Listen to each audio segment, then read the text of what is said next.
It's kind of a dominating plant. It suffocates out any other plants. Here is some lavender, and I really enjoyed seeing all the different pollinators in this section.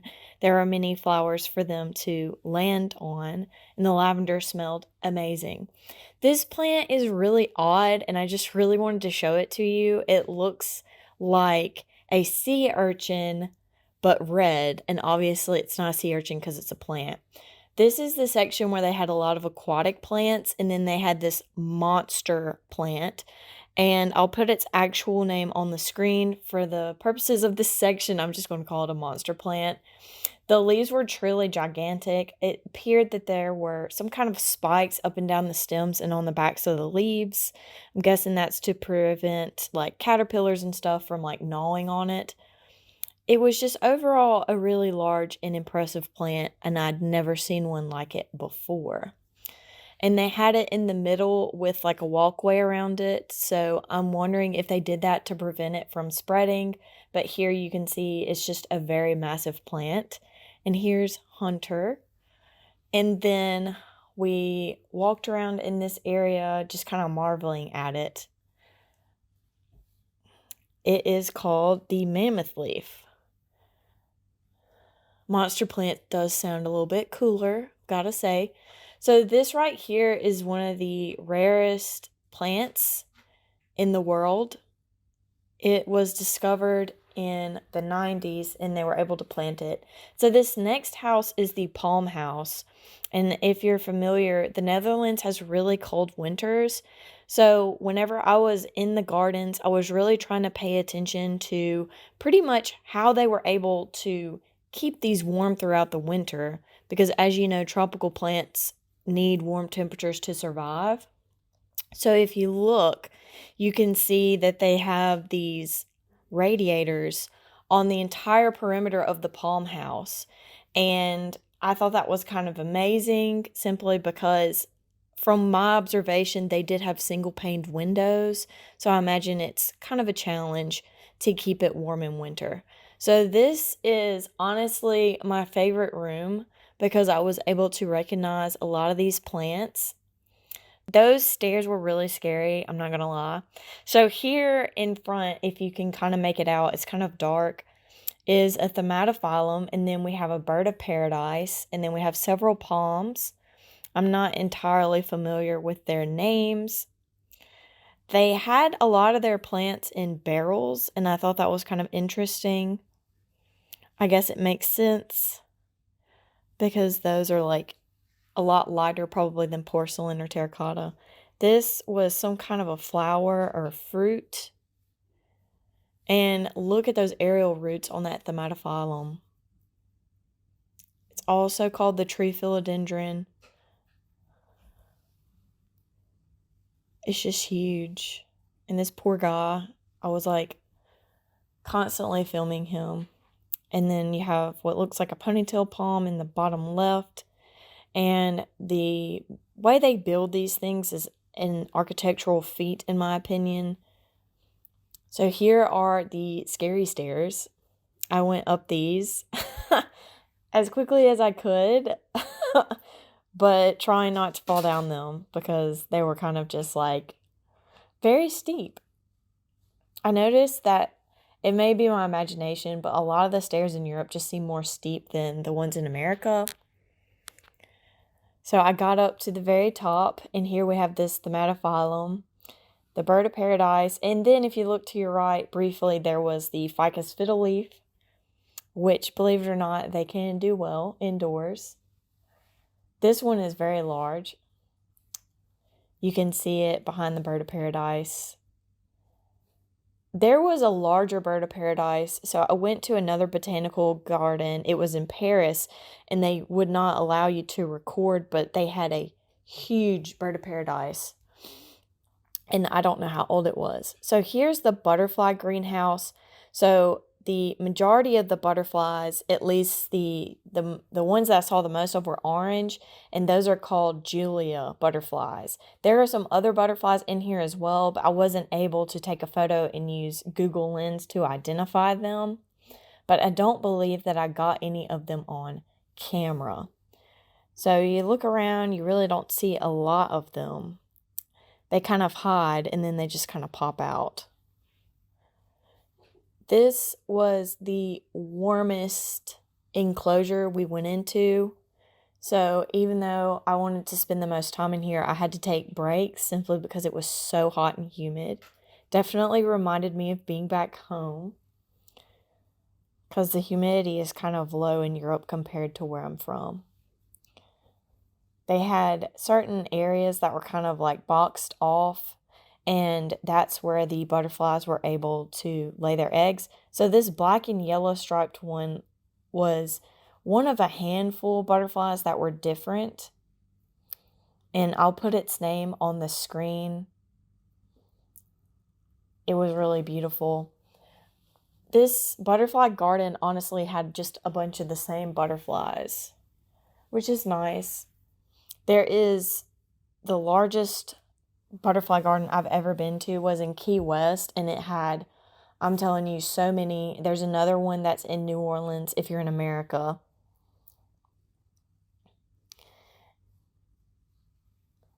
And they apparently eat bananas and oranges.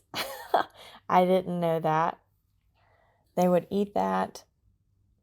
And here they are, they're just chilling. There's a ton of them. I don't know if you could count all of them. Some of them kind of blend in. They really liked these yellow flowers. I'm not entirely sure what kind of plant that was, but they really liked those. They had some other flowers as well.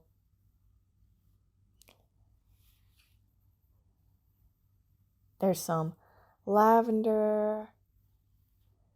There's some alocasias, and they're just everywhere. They're so beautiful. I was kind of surprised that they had a Nepenthes in here, the pitcher plants.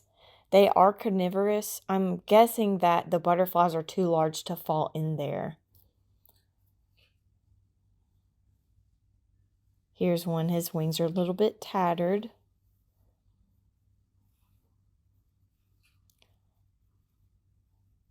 And as we go along, you can see there's actually, as I'm reviewing the footage, there's more of the black and yellow ones than I recalled seeing.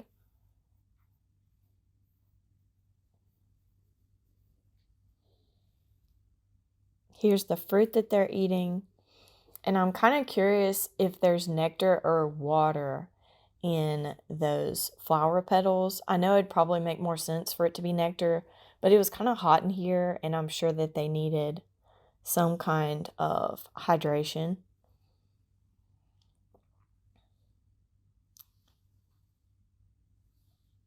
And here are a bunch of them. But yeah, they really like to huddle in that one place that was kind of close to the fruit.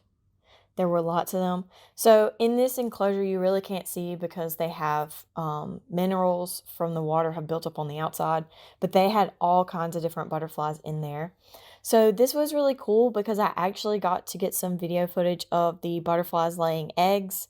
So if you notice, they have tons of signs saying do not touch these, and it's simply because that's where the eggs are and they're super like vulnerable and kind of delicate. So at the very top, I was able to get some good footage. You can't really see if you're looking at their wings how they're like laying the eggs because their abdomen's like kind of covered up by it. But they kind of just flutter along and attach their eggs to the undersides of the leaves or the tops of the leaves. And then from there, they have their little babies. So here's one. You can see it's just touching, and each time it touches, it's laying an egg on the back of a leaf.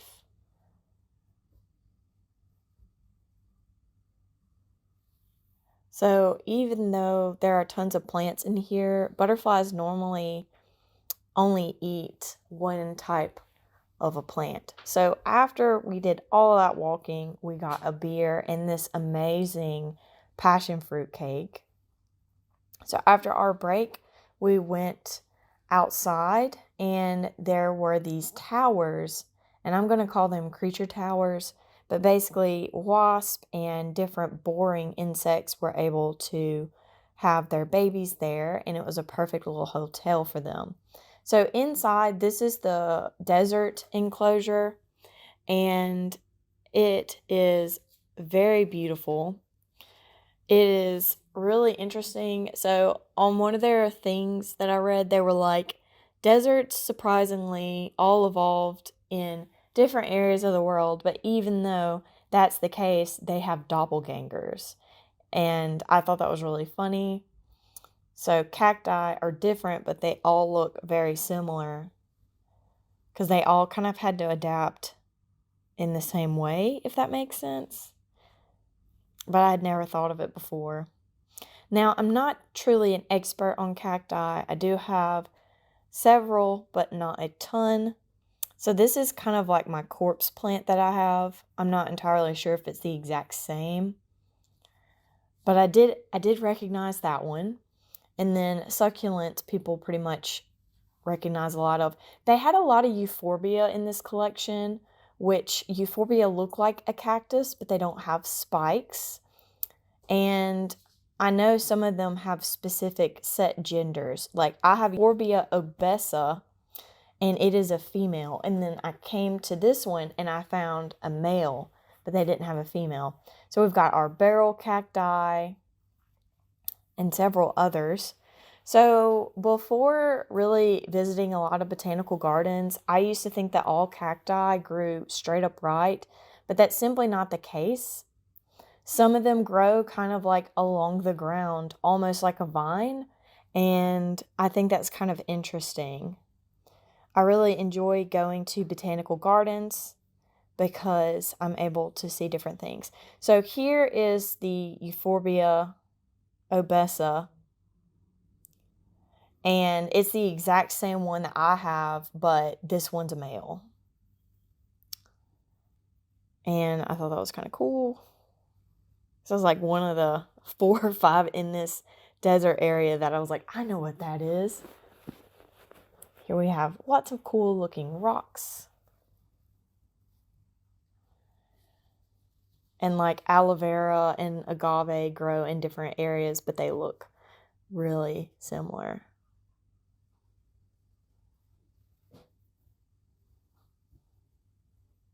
I really like that one succulent because it looks like a pine cone.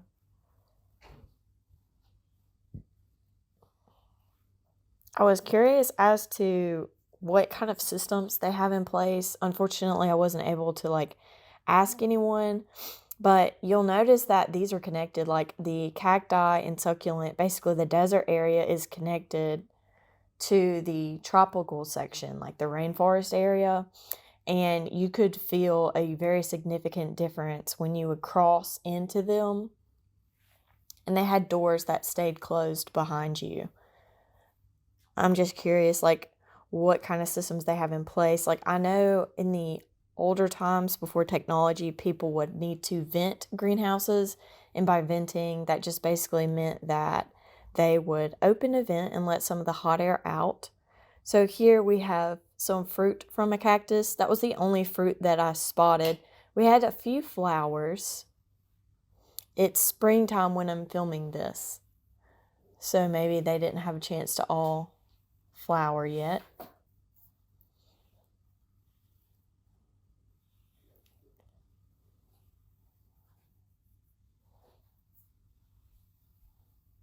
There was a mother of thousands in here. I can't remember at what point I get it on film. I was able to see some of the plants that I have in my collection, which was kind of cool. This plant with all the flowers was really pretty. I'm not really familiar with that. But yeah, you can pause this if you'd like and just read over it. I tried to get some information. So behind this door is the rainforest room, but we're not going to go in there just yet. We're going to walk around here a little bit.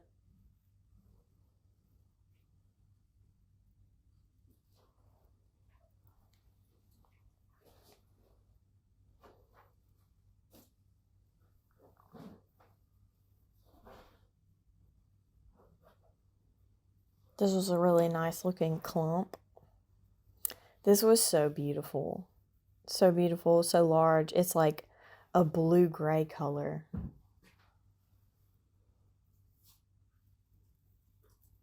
It's amazing what plants do to survive.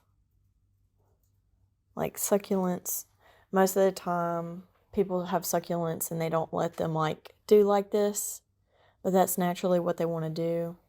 Of course, adulation doesn't look like this, but some succulents, they just grow kind of like viney, if that makes sense. Like they have a long neck.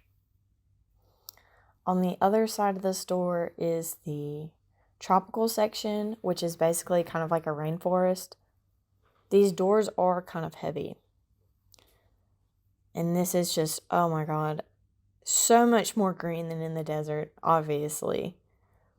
And there are these cute little birds and different things in here. So they had a lot of nepenthes, and it seemed like they had the same, it's like a hybrid. I have one. It was my very first nepenthes, and they seem to have a lot of that same variety.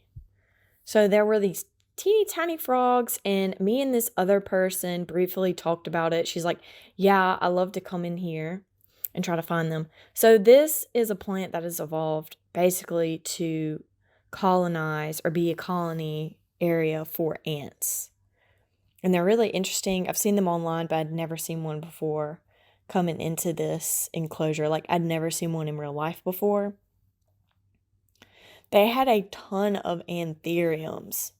Now, I'm really familiar with the super recognizable ones like the clarinarium or the queen anthurium, but they had several that I just honestly didn't recognize.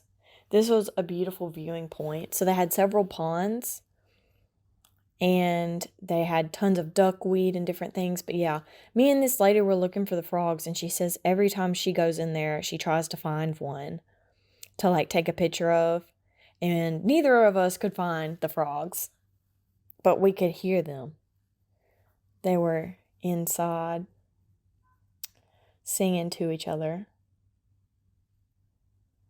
You have several palms in here as well, but not nearly as much as literally the palm room.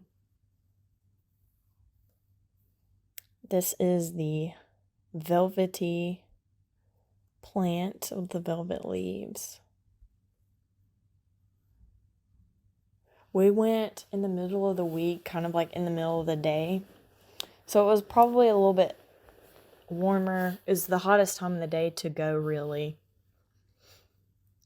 Got different banana trees.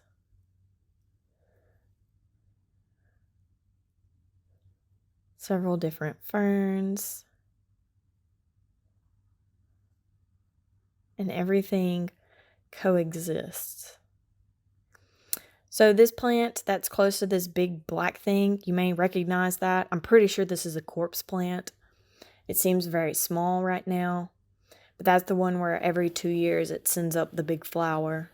They have one, I know, in the U.S. Botanic Garden in Washington, D.C.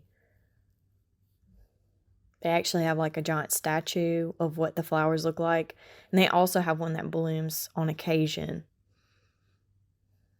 So they have water lilies, all kinds of really great things. I imagine it's literally a heaven for the little frogs that are living inside.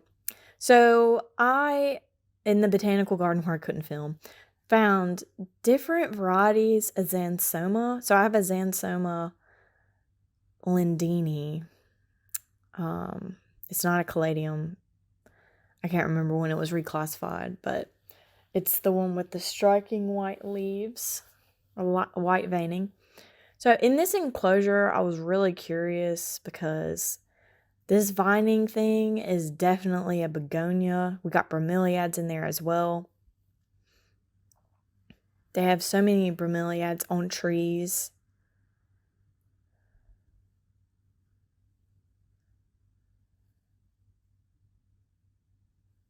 Here's another little water area. Also, if you pay attention, the alocasias, they grow up like that too. in botanical gardens, like, they don't repot and, like, really fuss with the plants. They kind of just set it and forget it. Here's a really great variety of air plants, Tillandsia. And you can see in the far right top corner, they had another one of those plants that's really great for ants. Several different ferns. But yeah, alocasias, they kind of just, they grow a good bit of a stalk, almost like a tree, if you don't repot them all the time. And I always saw that and saw it as like a problem almost, and I would pot the alocasia further into the soil when I would go to repot it. But in here, they just let it be. So I might start doing that because that's what it looks like in nature. Some of the trails were really nice and broad, but they did also have some that were pretty narrow. So you may not be able to go through all of them. So this, I was hoping there were frogs or something in there, but I didn't see anything other than the plants. I'm guessing those were like the highest humidity and they just couldn't really get it to be high enough. So they created an enclosure in an enclosure. Some nice ferns. So here is an anthurium and it's got tons and tons of berries. And I just had to get a film of this because I've seen people with pollinated anthuriums and they have berries, but I've never seen them have that many berries. So that one must have been either really healthy or like a variety that just produces more berries. Also, they were super red.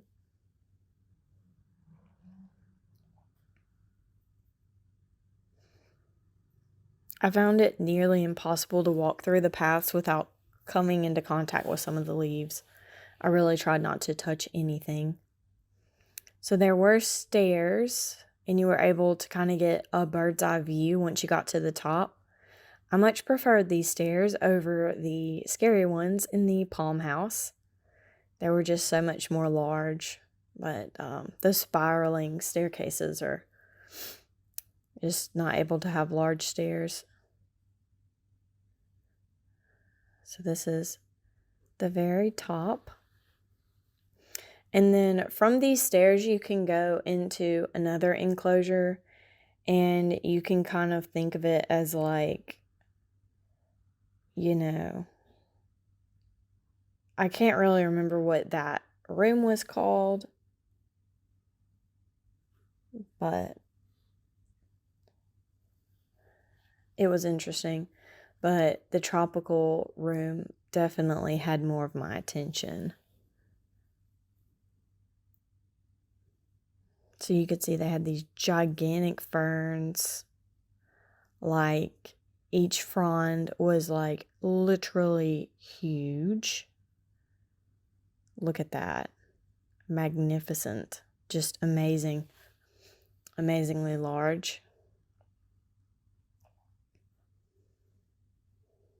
And then we had several other different things. There were lots of flowering plants in this section. We are no longer in the rainforest section.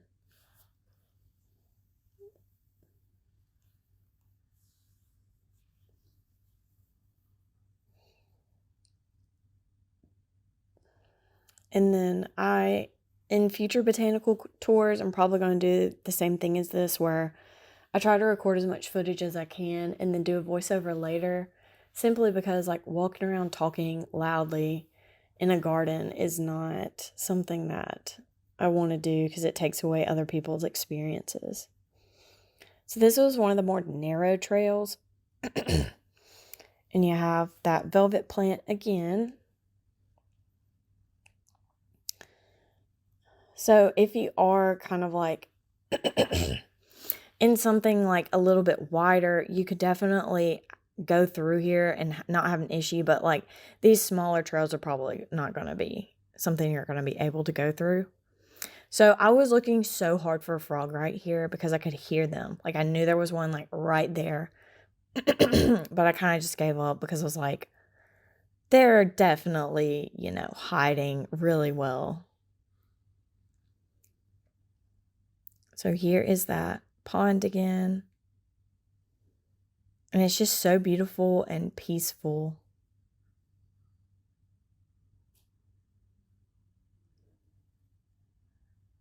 And they had lots and lots of anthuriums close to the water. Anthuriums and alocasias. We had these beautiful orange flowers of some kind.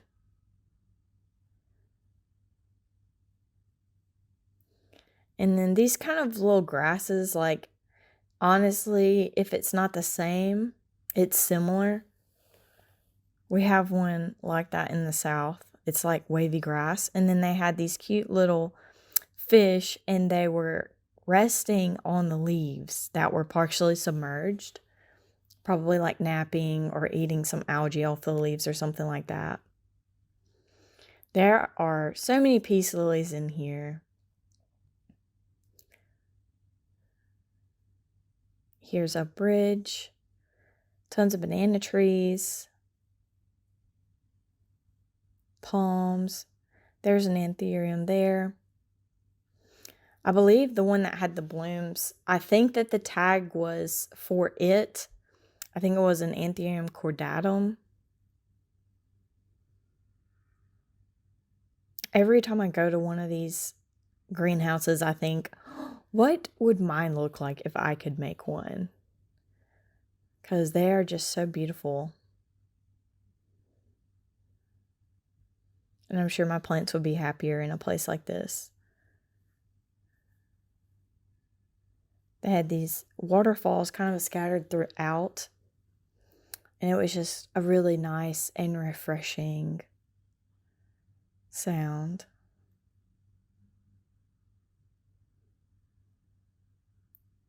And everywhere you look, it's green. Like there's something growing everywhere.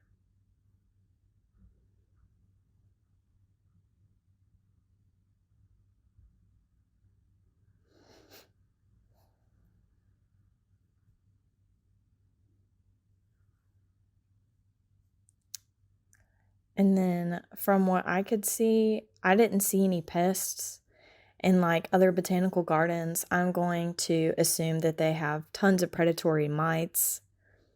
Because as you could imagine, a botanical garden is probably one of the last places you want to have some kind of an infestation.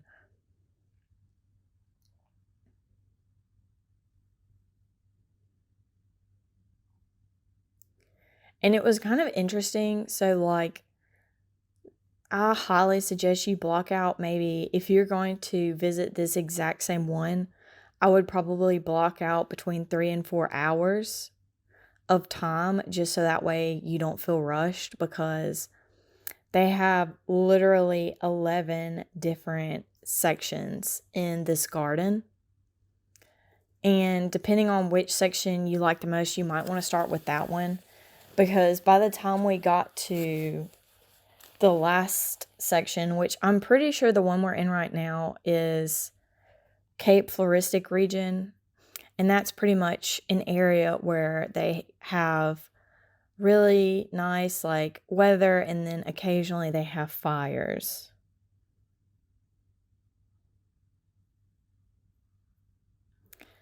And these plants are characteristic of South Africa, and they only grow in this area.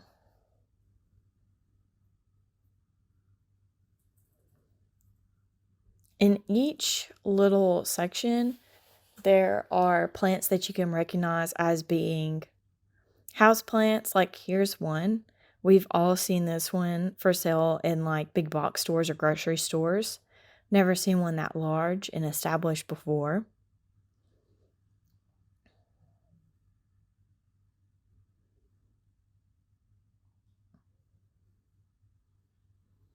They had several different waterfalls.